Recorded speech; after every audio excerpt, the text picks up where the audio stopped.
temos Isaías explicando. Ele não está exatamente depois que ele apresenta a parábola, ele não explica, né? Assim como Jesus fazia.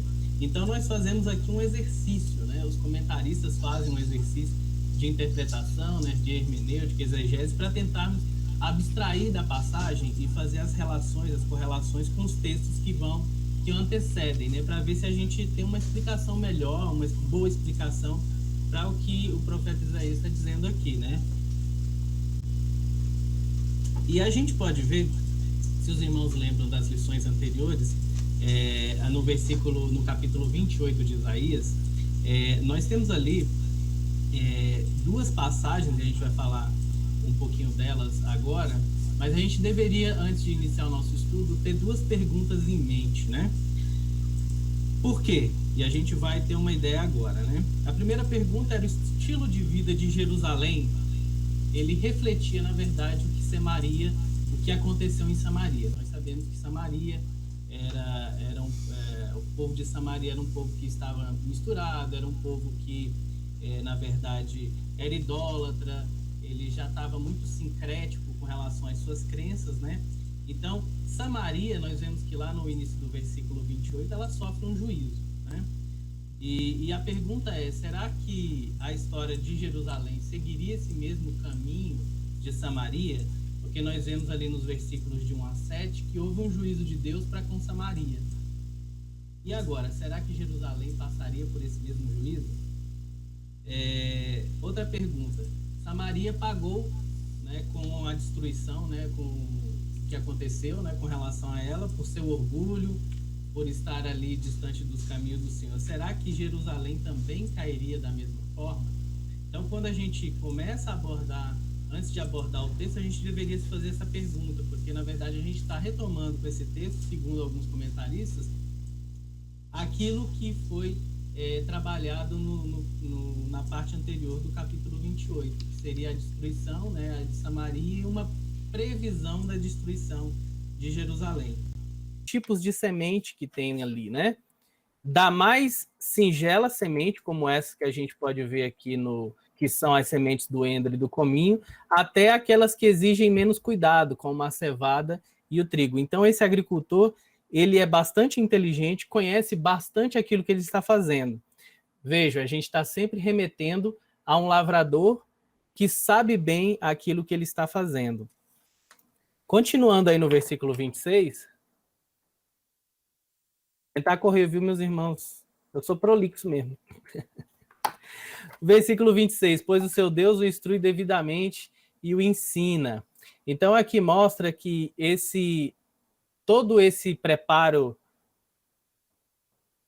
que o agricultor, que o lavrador tem para com a sua terra, a sabedoria não vem dele, que é muito mais poderoso, que é muito mais sábio, que é muito mais inteligente, que consegue prever todas as coisas. Então aqui o profeta diz: pois o seu Deus o instrui devidamente e o ensina. Então é Deus que está ali conduzindo todas as coisas, né?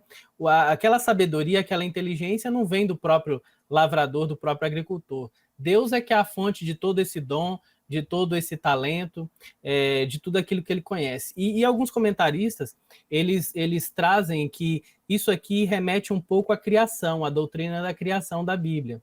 É como se o Criador estivesse revelando a ordem da criação. Quando a gente vê paulatinamente aqui do texto o agricultor fazendo uma coisa, depois fazendo a outra, depois fazendo a outra, uma sequência ordenada de coisas, uma sequência lógica de coisas, e tudo está tendo causa do Ender, do e efeito, causa até aquelas que exigem menos cuidado. Nós vemos que existe uma ordem.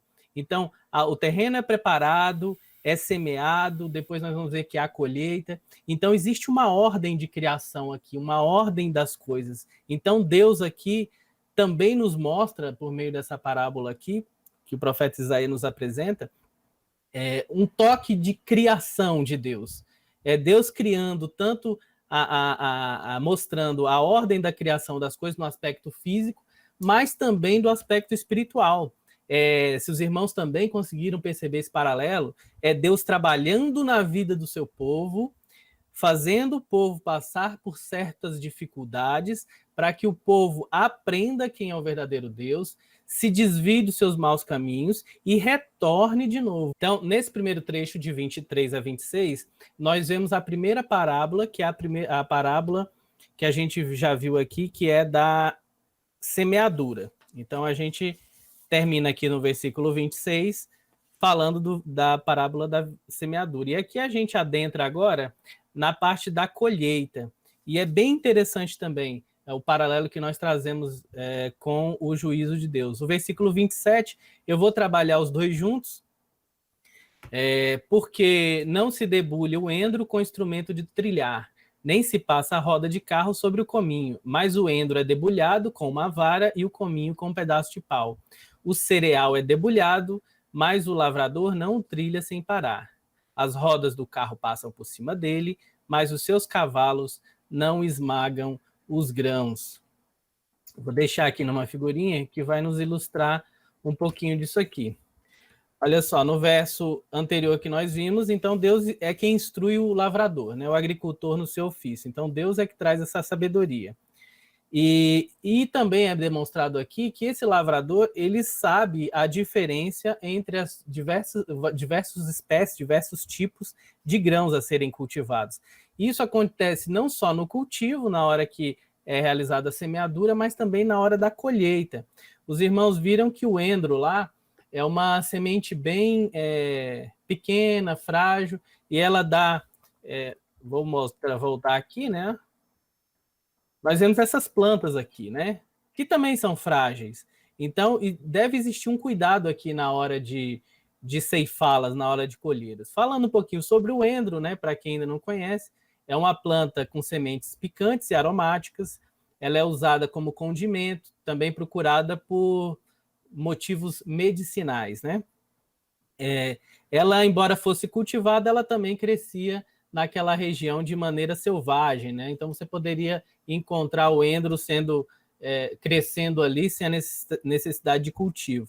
Ela é da mesma família da salsa e da cenoura. E Isaías aqui, ele deixa claro uma coisa: como havia a diferença da colheita entre os dois, como a gente já viu. Como elas são plantas delicadas, o jeito de você colher o endro e o cominho era diferente de você colher a cevada e o trigo. Então, vamos voltar lá na figurinha. Os irmãos vejam aí, ó, que os bois estão com uma canga ali, com o jugo, e estão, não sei se dá para ver, mas existe um pedaço de madeira que está ligado lá no centro. Isso aí é uma eira. Para quem lembra lá da nomenclatura, linguagem bíblica, eira era um lugar onde se fazia exatamente essa parte de debulha dos cereais. Era uma parte de chão batido ou de pedra que eles colocavam, de certa forma, aplainado, né, liso, com terra batida ou com pedra, ou de alguma forma que fosse reto, para que ali os animais ou as próprias pessoas pudessem debulhar os grãos. E aqui a gente vê a figura de dois bois. Os irmãos vejam que eles estão andando por cima. Com o endro e com o cominho não dá para fazer isso. Se você fizer isso, possivelmente você vai estragar o produto ali, o fruto, né? Então, eles tinham que usar uma maneira mais suave de fazer essa debulha. E eles faziam isso com pedaços de madeira, com uma vara ou com um pau, como o autor nos descreve aqui, e eles iam batendo, né, essa eira aí onde estão caminhando os bois. Então eles espalhavam ali aquela palha e batiam com uma vara para que fosse saindo, né, a semente, o fruto ali do cominho e do endro.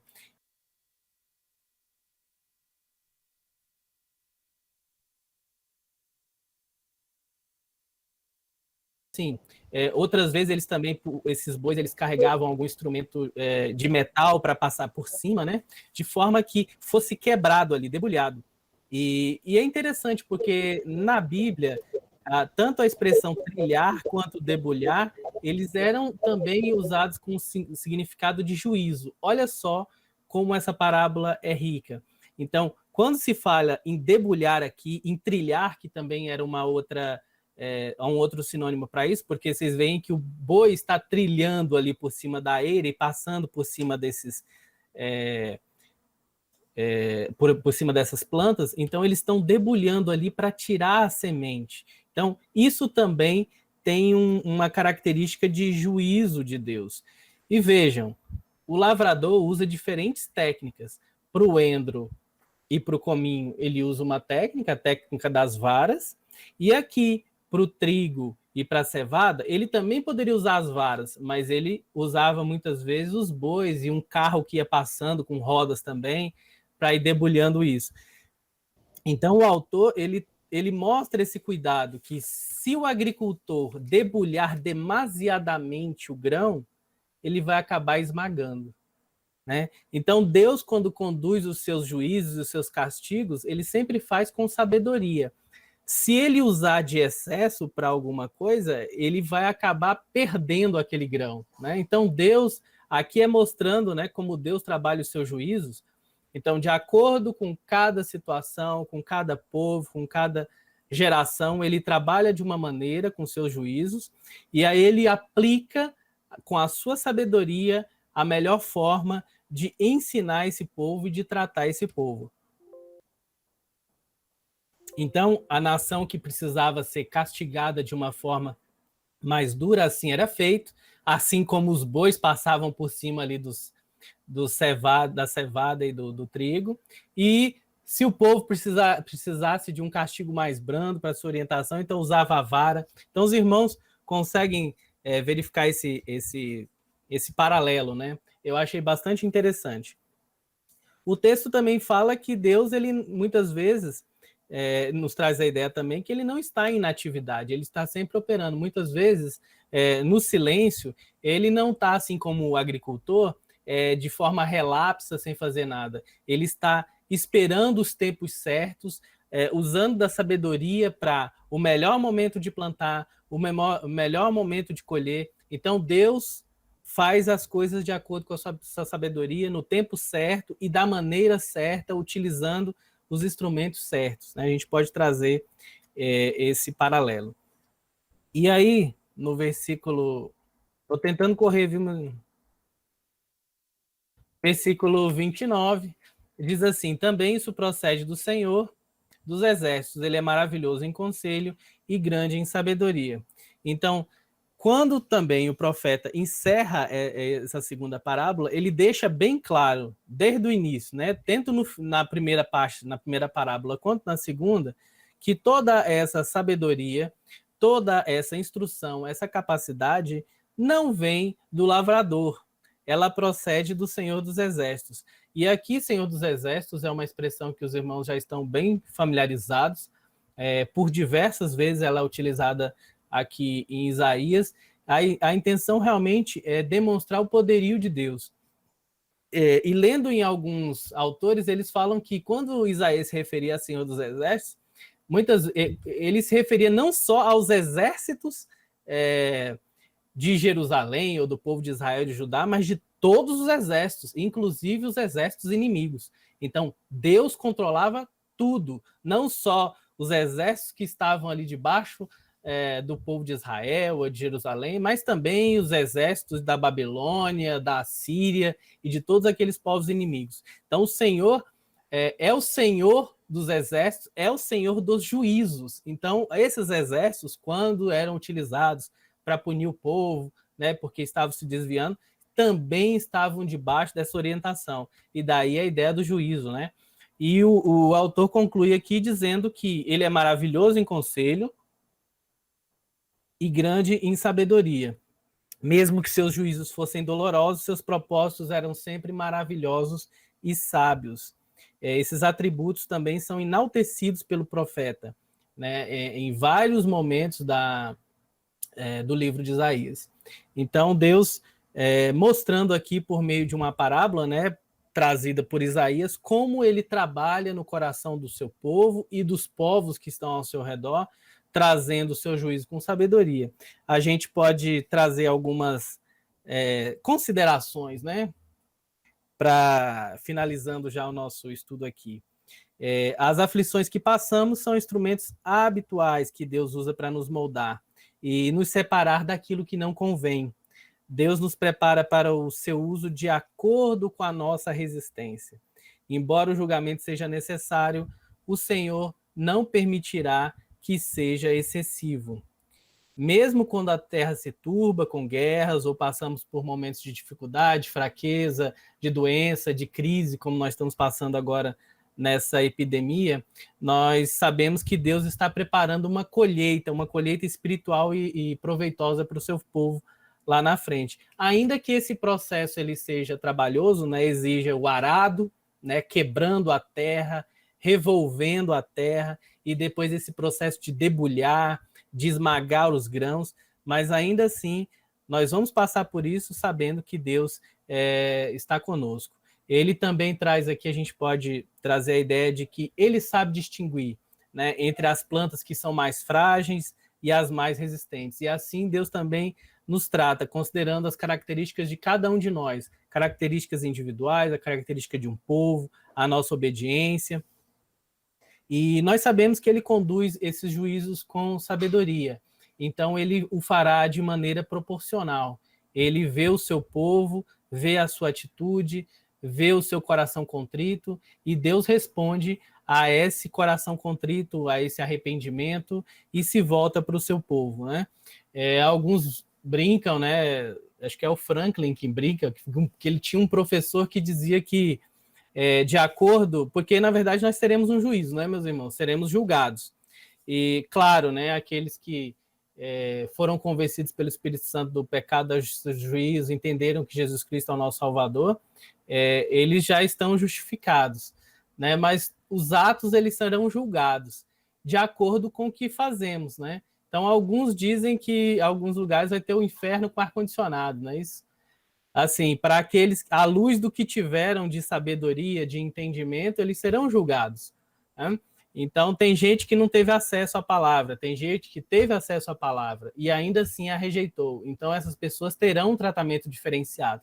Eu estou trazendo um pouco dessa questão apocalíptica, mas não é a ideia nossa entrar nessa seara. É só aquele ganchinho que eu sempre deixo para os irmãos estudarem aí, um pouquinho disso, porque é muito interessante, mas obviamente Deus ele vai nos julgar e vai nos avaliar. Por isso que se fala em galardão, não sabemos como será esse galardão, né? Nós sabemos que temos a salvação, mas como teremos esse galardão, ninguém sabe, não temos como julgar isso.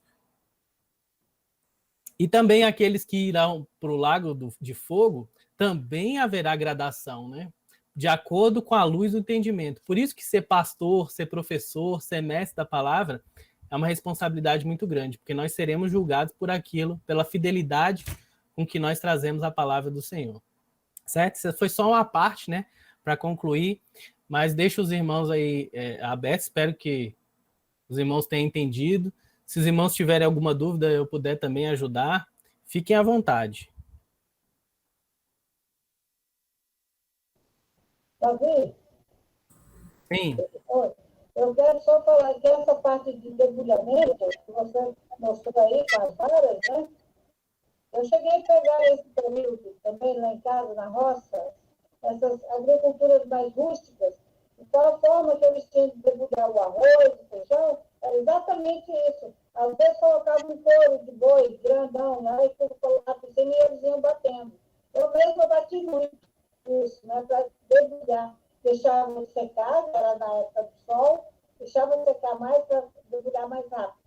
E aí depois peneirava tudo aquilo. Então, ainda existiu muito, não está muito tempo atrás, não. Não é só naquela época de Isaías, que tinha, não. Eu ainda peguei, não estou tão velha assim, não, mas peguei. Não, essa parte da debulha aí, eu não vi pessoalmente, né? Mas eu já vi, por exemplo, né, lá em Carolina, né, o pessoal tinha um sítiozinho chamado Sítio do Bom Jardim, que era a nossa família. Eu já vi fazendo com moecana, né? Você colocava a canga, né, o jugo nos bois, aí o boi ia rodando, e aí ia moendo A cana. Eu não cheguei a ver o debulhar no chão, né? O coisa passando, né? Isso eu não tive a oportunidade de ver. Era dia de Ah, não acredito, Vi. Você não viu moendo nada. Como é que é? Eu não acredito que você não viu bater um arroz e moer um feijão. Não, não vi, infelizmente, assim. Ei, Davi, pode ter cuidado todinho, hein? Hã? Eu não Nada. entendi. Não vi, cara. Não vi, não. Pô, eu vi, acredita? Meu pai fez muito isso aí. Não, Francisca, mas você já é mais antiga que eu. Ah, não, Davi. Eu gostei. A Francisca chamou o Davi de Nutella, professor Nutella, Nutella. pô, já pensou? Não acredito. Mano. Mas eu vi o moecano, hein? Davi, eu pisei arroz. Era dia de festa. Eu fazia esse concurso, eu fazia às vezes o compasso, né? Porque eram vários batendo, o monte era grande, não batendo do lado, batendo do outro, eu fazia esse compasso, né? Aí, pá, pá, pá, pá, era muito animado. Então, infelizmente, não pude ver. Eu chamava de Mais alguém para me chamar de Nutella, fora Francisca, meu Deus. Ei, Francisca. O que, Davi? Tem? O que foi? Não, tranquilo, Francisca. Vamos lá. Temos alguma dúvida, tem mais uma observação? Pode deixar, depois eu vou te mostrar como é que pisa um arroz pra gente comer. Pisar o milho, né? O feijão. Ah, que muito isso. Ainda hoje tem um cara aqui na mão, ó. É muito bom, eu cheguei a fazer cirurgia para esse calos na mão. O milho, o arroz era fácil. Igual o café. Eu ficava bem fininho, no pilão. Cadê o professor Nutella? Então, foram tempos sofridos, mas hoje a gente agradece, né? Aquele período. E a gente tem quanta coisa nós aprendemos naquela época.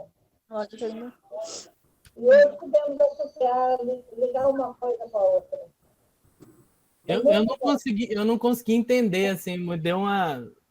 O pastor conseguiu entender? Não, Enzelinda, eu acho que como você está um pouco mais distante do celular, tem horas que a gente perde um pouco do que você está falando. Eu perdi. Certinho, rapaz. Falou na roça, falou no Nordeste, é comigo mesmo. Tá certo, entendi. Não, entenderam a parte de debulhamento, entenderam quando eu falei? Sim. Agora, o que a Francisca está falando é a hora de socar, que falam, socar o arroz, socar o milho no pilão, com a mão de pilão, né? E eu estou falando para elas que o difícil não era o milho, não era o arroz, era a boca. De pilão. O mais difícil era o café, porque naquela época não tinha moinho. Então, era o café muito fininho. Tinha que socar ali até ele ficar, ia testando no dedo assim, para ver se ele estava fininho. Ainda tinha aquela tal de tolda que fazia com a rapadura que misturava no café. Nossa, mãe, era um horror. Eu sofri. E na Amém, hora graças de soprar, é exatamente isso. Está tirando aquilo que não presta, aquilo de ruim, deixando só o que é bom. Só na Bíblia, né? Então, no pilão, você soprou, tirou aquilo que não presta. Debulhar é isso. Então, na Bíblia também é isso. Isaías, Jesus, separava o trigo do joio. Né? Separava o bom do ruim. O profeta, ele realmente mostra essa proporcionalidade, né, que Deus aplica os seus juízos, né, de forma que nada seja excessivo, de forma que as pessoas suportem, né, que se o juízo dele, se a mão pesasse da forma como nós merecemos, ninguém resistiria, né? O fato é que Deus, com seu amor, ele usa a sua sabedoria para fazer de maneira racional, de maneira proporcional o seu juízo, de forma didática, né? Para que a gente aprenda não só de uma maneira com relação aos povos que sofreram juízo para que eles pudessem ser exterminados, né, destruídos, mas também com o juízo de forma de sabedoria, né? Trazendo ali o ensinamento para que aquele povo pudesse mudar a sua vida, se endireitar, ser trazido, né, de volta à vontade de Deus, né? Essa é sempre a ideia, né? E aí há uma questão bem interessante, que é a questão do mal. né, o problema do mal. Porque muitas vezes as pessoas, Deus envia o próprio mal. Não estou falando do mal moral, né? Mas esse mal da justiça, né? Do juízo. Ele vem do próprio Deus para julgar o seu povo, né? É como se fosse aquela ideia mesmo do metal que está sendo ali purificado, né? Ele purifica o metal para que possa se chegar até o reino dos céus, né? Esse processo, né, de santificação. Porque muitas vezes só se entende o mal como enviado pelo inimigo, né, pelo diabo. E não, às vezes o próprio Deus envia esse mal, né, esse mal. Não o mal moral, né, que eu digo. É muito bem esclarecido, porque Deus, ele controla tudo isso, né? Até como é Lutero, né? O diabo é o diabo de Deus, né? Ele é um cachorro acorrentado que Justamente. Deus controla o tamanho da corrente. Ele só vai até onde Deus quer, né? E ele traz realmente esse mal, né? Para que a gente, mau juízo, né? Se bem que existe algumas controvérsias do mal moral, mas o mal sempre vem por suas criaturas, né? De um jeito ou de outro, Deus nunca é autor do mal, né? O mal ele sempre vem por meio das suas criaturas, por meio dos anjos, né? Por meio de nós, seres humanos, e esse mal ele é sempre realizado por meio das suas criaturas, né? Só deixando claro que Deus não é o autor do mal, né? Nunca é o autor do mal, mas que ele usa o mal para os seus propósitos. Tanto é que nós vemos aí o juízo como bem o Davi falou aí, o juízo por cima do povo de Deus aqui foi grande, né? Assírios, babilônios, todos esses povos eram inimigos e traziam um juízo de Deus sobre esse povo, mas sempre praticado por eles, né? Por criaturas. Opa, gente, eu estou aqui aberto, não sei questão de tempo, não, eu falo muito. Acabou o tempo. É a diretora. Que isso? Tá muito bom, Davi, mas o tempo está acabando. Mas tá tão Diretora, isso aí é com vocês. Uai, por mim a gente continua. Aqui eu sou só servo e a gente vai só... Tá. Davi, se temos alguma... Pode falar. Nós sabemos que Deus manda o mal, né? Mas nós sabemos também que nós somos culpados do mal. Deus manda o mal, mas a gente é culpado do mal. Deus nunca é culpado, né, de nada. Porque Deus é santo, né? Nós somos culpados por causa da nossa desobediência, por causa do nosso pecado. Não é verdade? Exatamente. É como a gente tinha falado, que Deus ele nunca é o autor do mal. O pecado entrou no universo por meio de suas criaturas. Então, lá quando o diabo se rebelou contra Deus, ele e um terço dos seus anjos, que se tornaram demônios, ali o pecado entrou por meio de uma criatura. Que criatura foi esse? Satanás e seus anjos. Eram criações, né? Anjos. E depois, Satanás influenciou o homem, né? E o pecado também entrou no mundo por meio do ser humano. Então, todo o pecado sempre é realizado pelas criaturas de Deus. Né? Deus controla tudo isso, mas ele não é o autor do pecado, e o pecado ele vem sempre por meio, o mal sempre vem por meio de suas criaturas. Como isso se expressa e como se entende, uma antinomia, né? A responsabilidade do homem, a responsabilidade do homem e a soberania divina. É um dos paradoxos, né? Aparentes paradoxos cristãos ou da Bíblia, que a gente não entende, a gente sabe que existe, mas a gente não consegue entender como o homem é responsável por suas ações e Deus é soberano sobre todas as coisas, né? Aí a antinomia, né? É esse tipo de paradoxo que nós vemos. Isso é para um outro pôr do sol, bem, bem legal.